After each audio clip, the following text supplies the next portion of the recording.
Hello YouTube vintage radio collectors and restorers.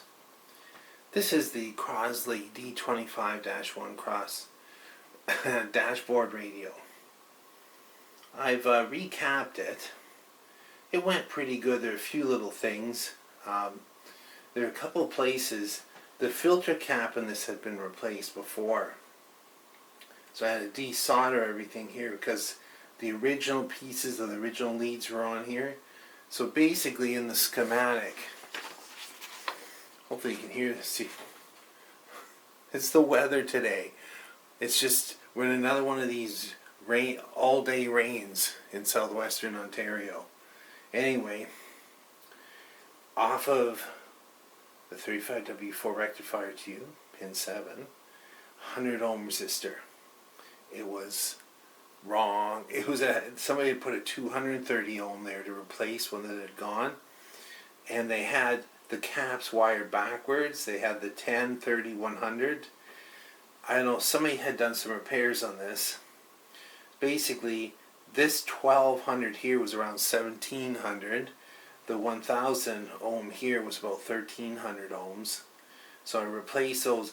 If you're going to replace a few resistors in a vintage radio, the ones between the rectifier, B plus, and the different circuits, those are the ones that are going to fail. And sometimes it's real obvious. There's all the stuff in this one. Like, for instance, this cord was obviously not good. So I put a new cord of the correct gauge that can handle this coffee pot outlet. So here we have these Aerovox. These are the Canadian ones. These are wax caps. But here's the resistors. This that's the 1.2. Doesn't look burned, doesn't look crisp. Same with the 1000. And this is, where's the other one? And here we go. That was the 220 in place of the 100. I don't know. Anyway, those are the parts I replaced to make it reliable and to actually get it working. The interesting thing is I just plugged it in and I saw the tube filaments light up. Yes, I saw them light up. And all I got was a faint buzz.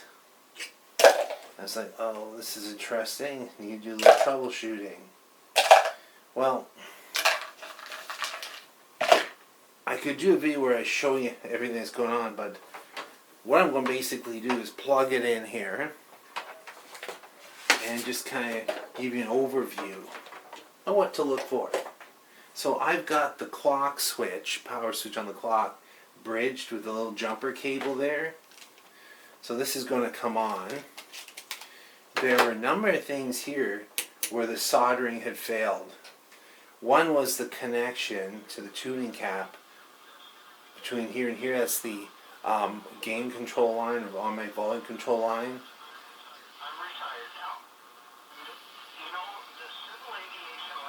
So we are getting audio.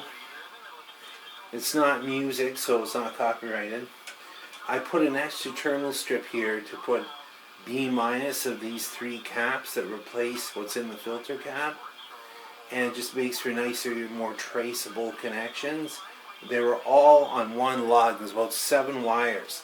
So anyway, we just clip onto this. This is what I was looking for. So when I wasn't getting the radio coming on with any audio, a lot of people start changing tubes, and I find it's rarely the tubes. But anyway, here's the first in the sequence. So this is through a 100 ohm resistor off of the rectifier. So we have 118 there. This is the next one, 93.9, so it's through the 1.2K resistor. They don't give voltages on this schematic, so I assume they're right. They're in the right range. And then this is the last leg of the circuit, 91.7. So just to do some basic troubleshooting of the B plus line, I went all the way back to the 12BE6. And I clipped onto the B plus here See how there's 93 there? There was 0. So although the filament was coming on the 12BE6, which is the first tube, is also the oscillator, there's a wire hooked up to it. There's a wire hooked up to this tube here, the next in line, and I just touched this lead here and the radio started playing. So I got in here with my light and I took a look and I'm like, oh, the wire that goes over to here was broken but touching, so you basically had the two pieces were just touching, either through physical stress or somebody broke it off, or sometimes what happens when it's stripped, you get in too deep into the wire, but it was just like that, the two little pieces. So I skinned it back and soldered it on and the radio started playing, but it was intermittent. And so, okay, what do you do? So I just started tapping each tube, around each tube. I tapped over here, crackle, crackle, crackle, crackle. I noticed this cap and this resistor aren't soldered together. It's just part, this is, part of the circuit. It's not something somebody added on. This is how the oscillator works. This is the feedback that gets the oscillator coiled and the tube turned on and running. So I just soldered that, and the radio's been playing since. But I noticed in several places, just I continued to tap around, and there's some crackling over here. This B- connection didn't have enough solder on it. Yeah, nothing there, nothing there. Just touch it with something plastic or wood. Nothing there, nothing there, nothing there. You can tap the tubes, see if they're microphonic. And this is working really nicely now. It's not drifting. I also checked the chassis. It's something you might wonder why I'm so free to handle it when it's on. Well, I clipped onto a ground over here and clipped onto the chassis. Put it on the AC scale, 0. That's because the cord I installed is a polarized core, so the neutral blade is larger, and so this one will always have the B- on the neutral side of the line. And it's also through a safety cap, which is back there. That's very important. It's on, there's no voltage.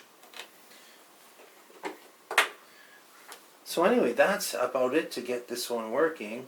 But the only thing I'd be kind of a little bit concerned about, I'll bet you this hasn't played for decades, and this is usually the case. They haven't played for decades. I'm just going to unplug it.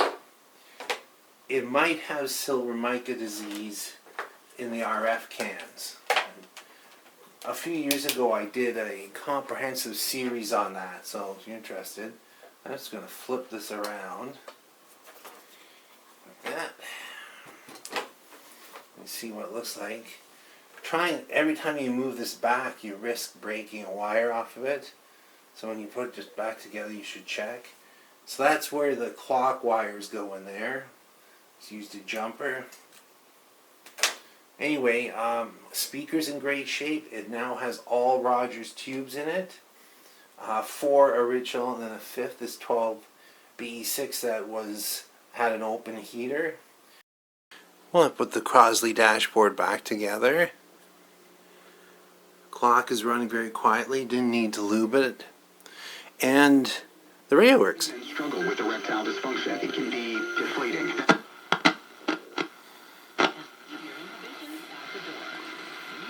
You need to turn it the right way.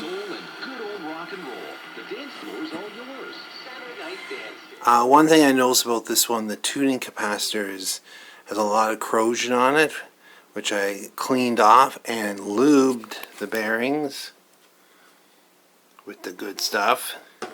So as you use it, it's going to get quieter. It's a little noisy right now, but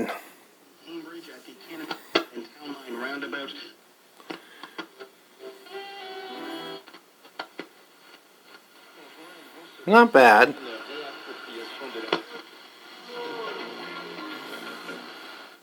Actually, it's pretty good. It'll quiet down as it gets used. Anyway, thanks for watching and listening.